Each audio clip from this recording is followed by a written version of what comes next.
So the Daughters of Mars DLC pack was released today by Creative Assembly. I'm going to do two separate videos, one on the Suebi, who have gotten a massively expanded unit roster. They are a completely different faction than they were 24 hours ago. And then I'll do a separate video on the Daughters of Mars DLC pack and all the new units that were introduced. So of course I'll be covering the Suebi units that were released in Daughters of Mars DLC in this video, but my next video will cover the ones for the rest of the factions. Just looking at the units for Suebi that were introduced in the last 24 hours or so, we look at Riders of the Hunt, a mid-tier cavalry unit, Cimbri Bowwoman, a 150 range bow unit, Hex Bearers, a mid-tier sword unit, Round Shield Swordsman, a kind of lowish to mid-tier sword unit, Spearwall, which is an extremely high defense and pretty cheap spear unit, and then Spearwoman, which are kind of a mid-tier spear unit as well. So one thing that Suebi were definitely lacking, and that was very apparent whenever you looked at the Suebi unit roster before, was that it was pretty bare bones. They didn't have a lot of variety. All of their units were either high tier, like the Swordmasters, very expensive, 1280 talents, or low tier, like the Club Levy and the Bloodsworn, and just not very effective. So there wasn't really a lot of mid-tier units that you could go to for the Suebi, and it made rounding out armies with them very difficult. That's definitely changed now. So one thing that people used to do, and has kind of been a thing with the Suebi for a while now, is the concept of fear stacking, where you take the morale penalty that Berserkers give off and try to stack that with penalties like flaming javelins or flaming arrows and rear charges, and basically try to cause a chain rout with your enemy. That's become extremely easy now. Now, I haven't done as much testing as I would like to on the subject, and I've only played a couple of battles with this new army, and I'll be showing you a replay of fear stacking in this video. My opponent in that game was not great, and we'll talk about that later and everything that he did wrong, but from what I've seen so far, the fear stacking is completely ridiculous, and that's because of two things. One, Berserkers have a scare aura trait, which whenever they enter melee combat, they're going to unnerve their opponents. That's one thing that the Suebi have had with the Berserkers since their inception, and one thing that they've always really needed was to rely on those Berserkers. But now there's another morale penalty that's added to the fight, and that's from the Hex Bearers. Now, they have a ability called Curse, which reduces the morale of nearby enemy units in an AoE, and it's minus 18 morale for all enemies that get hit by the Curse. So when you stack that with the Scare Aura from the Berserkers, which I'm not sure exactly how much that is, but I know that it's relatively significant, when you stack those Fear Auras, people just rout. They just run away from you. It's kind of ridiculous. So in melee engagements, I think the Suebi have gotten a huge leg up from what they had before. I think that, and we're going to see how this progresses, I think it might be overpowered. Again, I have not done as much testing as I would like to on the subject, but it's what I've seen so far from the scare tactics with the Suebi, with the Hex Bearers and the Berserkers in tandem, is completely ridiculous. So one other unit that I think is kind of the highlight from this, well, there are actually two units that I think. I haven't gotten a chance to use the Cimbri Bowwoman, but I know that anytime you can get a 150 range bow, that's a big deal. 150 range is 25 to 35 more than most range units in this game. I think some of the Parthian bows at least used to have 115 range. I know that most bows in this game have 125 range, and most slingers do as well. Some of the elite ones have 150, but the 150 range is a pretty big deal, because if you outrange your opponent in the skirmish battle, that means you can kill them easier. So they also have Whistling Shot, which gives off a melee attack and shots per minute debuff, and I don't know if it's like Shogun 2 where it also gives off a Fear Aura. I don't think it does because it doesn't say so. But if it does, then that's even another reason that makes the fear stacking ridiculous with the Suebi. But I'm not sure on that one. The other unit that I think is really pretty key with the Suebi now is the Spearwall. I think it's an interesting name for a spear unit, Spearwall. But they only cost 660 talents, and they have 86 melee defense, which is exactly what you want from a spear unit. When you have a spear that has that high melee defense and cavalry counter tactics, that means that they can actually kill cavalry, which in previous Total War iterations you were like, well, duh, of course spears are going to kill cav, but in Rome 2, spears often don't really kill cavalry, at least not the heavy cav like cataphracts. So the high defense on the spear wall is a big deal. It means they can survive charges. It means they can kill cavalry very easily, and it just means they tank and survive in a fight for a very long time. So 86 melee defense, super high. That's a good unit. Very, very efficient for their cost. Again, the Bloodsworn, I don't know, or the Round Shield Swordsman, excuse me. I'm not sure you're going to see them too often. Maybe as a flanking force, I think would be decent, but you certainly can't keep them as your main line. You'll just rout. So they're low tier units. And then the Riders of the Hunt, just kind of a mid-tier cav unit that they were lacking before. Before it was only the Germanic Scout Riders, which I believe were melee cav, and then just got transformed into missile cavalry. And then the Riders of the Hunt took their place as like a mid-tier cav unit, and then of course we still have the Noble Riders. So Suebi, big buff, but we're going to jump into the replay now, and you'll see how this Fear Aura stacking can really hurt your opponent. So we'll see you in a minute. Alright, boys and girls, here we are on the battlefield now as we get a look at the Hex Bearers. This is going to be the Fear stacking Aura army that I was talking about.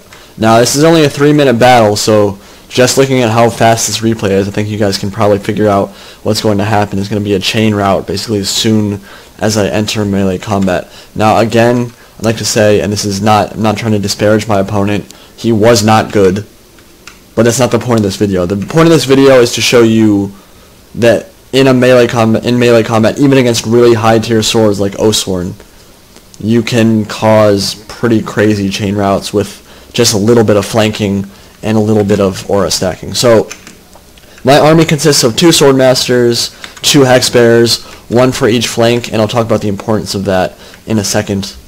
Riders of the Hunt, I think 2 of those. 4 Spear Wall units, those are the 86 melee defense guys, and we'll get a look at them actually. They look like most of the Suebi Spear units. And then 3 Germanic Use and 4 Berserkers. And then my opponent is Arverni. He's got, I think, 3 or 4 Oathsworn, some Chosen Swordsmen, some Naked Warriors, some Noble Horse, and then 2 Savage Dogs. And one thing that I think is going to be pretty important with this kind of Suebi Rush army is that you want to keep your Fear Aura spread out as much across as much of the line as possible. And the importance of that, and what I mean by that, is that you need to have a Hex Bearer on one side of the engagement and then on the other side, because if you use 2 curses at the exact same time in the same location, hit the same units, you're effectively wasting that curse. And now curse is again the -18 morale penalty to all enemy troops in an AoE, so making sure that it hits as many units as possible is very important, which is why you see I have 1 Hexmaster or Hex Bearer on my left flank. I'll rotate her out to that direction, and then I have another Hex Bearer on this side somewhere right there that I'll kind of fan out and try to flank around that way. And that way you can apply the curse to as many units as possible, and then of course the Berserkers are going to be my main line as well. They're going to be spread out also. So let's press play and see how this progresses here. So one thing that I think this Suebi army is going to be extremely good against is infantry factions, like Arverni, like Rome, a bunch of the infantry factions that you know are going to be bringing a lot of swords. Because against cavalry, I still feel like the Suebi are pretty weak. A lot of the barbarian tribes are. The reason I say that is because their spears are typically not high armor, and they don't have pikes. So dealing with cataphracts is really, really hard for them. So against Parthia, against some of the other factions like that, I think Suebi is going to struggle pretty mightily still. But against sword factions, which you know are going to be bringing a lot of these Naked Warriors, a lot of these Oathsworn, Praetorian Guard, that kind of thing, I think the fear stacking can be very, very effective because your opponent is going to try to engage in melee combat with you. If I was playing against like Parthia, for example, they would just run away from me, send their cav into my guys. It'd be very hard to keep them like shut down and get into melee combat with Parthia. So again, I don't think Suebi would be great against them, even now with all these roster updates, but certainly against the sword factions, I think they're a lot better now, and maybe even too good. So we're going to be entering melee combat pretty soon here. I have all of my Germanic use focusing down this Oathsworn unit, doing as much damage as I can to them before I enter melee combat. Doing a pretty decent job here.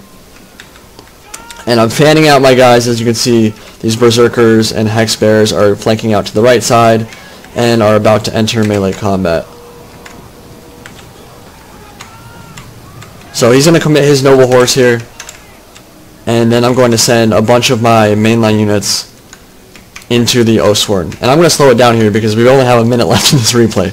So the Berserkers are going to go into melee combat, and as you can see, I'm targeting them with my javelins. They've already lost about 60 men.